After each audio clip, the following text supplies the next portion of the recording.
Hi friends, இன்றைக்கி சூப்பரான டேஸ்ட்டில் இட்லி பொடி செய்ய போகிறோம். இதுக்கு நம்ம நிறைய பொருள்லாம் சேர்க்க போகிறதில்ல, வீட்டில் இருக்கிற 2-3 பொருள் இருந்தால் போதும்.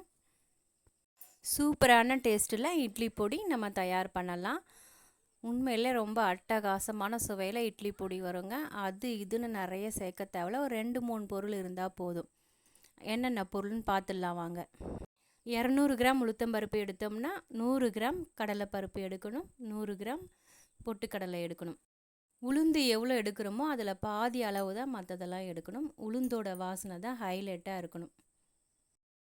ஒரு கைப்பிடி அளவு கருவேப்பிலை, காரத்துக்கு ஏற்ற மாதிரி காஞ்ச மிளகாய், பூண்டு தேவைன்னா 2 முழு பூண்டு தோலோடு எடுத்துக்கலாம். ஒரு கட்டி பெருங்காயம். இதில் பூண்டு நம்ம வேணும்னா சேர்த்துக்கலாம், இல்லைன்னா விட்டுடலாம். பூண்டு சேர்த்தா கொஞ்சம் சீக்கிரமாக நம்ம பொடி காலி பண்ணிடலாம். அதுவுமே ஒரு மாதம் வரைக்கும் நல்லா தான் இருக்கும்.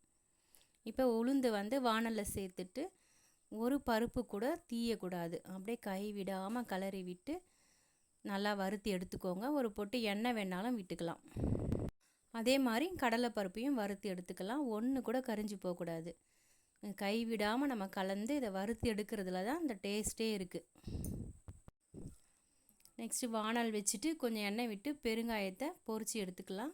கட்டி பெருங்காயத்தை அதே எண்ணெயில் காஞ்ச மிளகாயை சேர்த்து அதையும் தீயாமல் வறுத்து எடுத்துக்கோங்க, அந்த கலர் மாறாமல். அப்போ தான் பொடியோட கலர் நல்லா சிவப்பாக இருக்கும். பூண்டு நல்லா வறுத்து எடுத்துக்கலாம். பூண்டு வறுத்து எடுத்துகிட்டு கருவேப்பிலையும் வறுத்து எடுத்துக்கலாம். பூண்டும் கருவேப்பிலையும் தனியாக ஒரு தட்டில் வச்சுக்கோங்க. இப்போ உடச்ச கடலையை சேர்த்து அதையும் நல்லா வறுத்து எடுத்துக்கலாம். ஒரு 2 நிமிஷம் வறுத்தா போதும். கொஞ்சம் சூடு ஏறினா போதும். பொட்டுக்கடலை ரொம்ப வறுக்க தேவையில்லை. இப்போ எல்லாத்தையும் நல்லா ஆற வச்சுருங்க.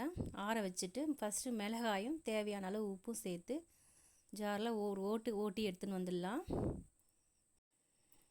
பிறகு இந்த பருப்பெல்லாம் சேர்த்து நல்லா அரைச்சிக்கலாம். ரவையை விட கொஞ்சம் நைஸாக இருக்கிற மாதிரி அரைச்சிக்கோங்க. கொஞ்சம் கொரகொரப்பும் இருக்கணும்.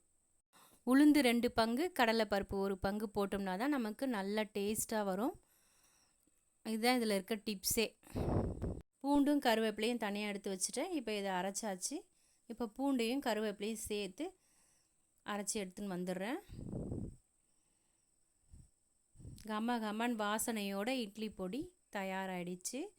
இப்போ இது வேறு தட்டுக்கு மாற்றிட்டு நல்லா ஆற வச்சு ஒரு டப்பாவில் நம்ம ஸ்டோர் பண்ணி வச்சுக்கலாம்.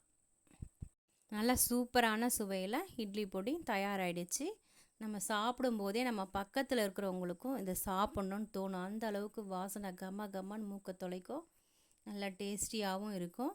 பருப்புலாம் ஒன்று கூட தீயாமல் வறுத்து பாருங்கள், நல்லா கரெக்டாக வரும். அதே மாதிரி உளுந்து ஒரு பங்கு எக்ஸ்ட்ரா சேருங்க. மிளகு ஜீரகம் இதெல்லாம் சேர்க்கும்போது நமக்கு அந்த பொடியோடைய டேஸ்ட்டே வாசனையே மாறிடும். நீங்கள் இந்த மாதிரி பருப்பு பொடின்னா பருப்பு வாசனை வர மாதிரி பருப்பு மட்டும் சேர்த்து பண்ணும்போது நல்லா சூப்பராக இருக்கும். நல்லெண்ணெய் இருந்தால் விட்டு குழச்சி சாப்பிடுங்க, இல்லைன்னா நம்ம சமையலுக்கு யூஸ் பண்ணுற எண்ணெயே போதும். அதிலே நம்ம வச்சு சாப்பிட்லாம். அட்டகாசமான சுவையில் இட்லி பொடி தயாராகிடுச்சு. உங்களுக்கு பிடிச்சிருந்தா லைக் போடுங்க. அப்படியே நம்ம சேனலை சப்ஸ்கிரைப் பண்ணிக்கோங்க. Thank you friends.